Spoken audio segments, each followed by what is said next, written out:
નમસ્કાર,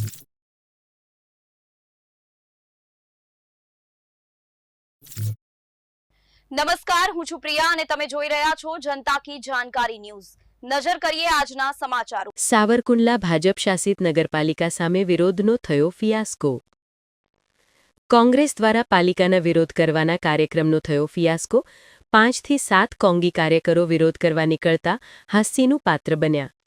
ગણ્યા ગાંઠ્યા 10-20 માસ્ક વહેંચીને ભાજપને બદનામ કરવા નીકળેલા કોંગી કાર્યકરો ભૂંટા પડ્યા। માર્ગો પર ધૂળ ઉડતી હોવાને કારણે માસ્ક વહેંચવાના કાર્યક્રમનો ફિયાસ્કો થયો।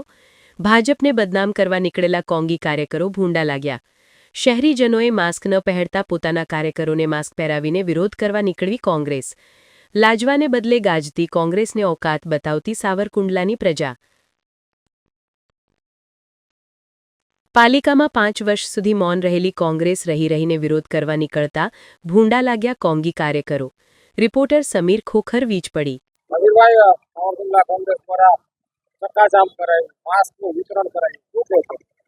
સાવરકુંડલા નગરપાલિકા ભાજપ શાસિત છે। મારું નામ નાસિરભાઈ ચૌહાણ છે, નગરપાલિકાના સદસ્ય છું।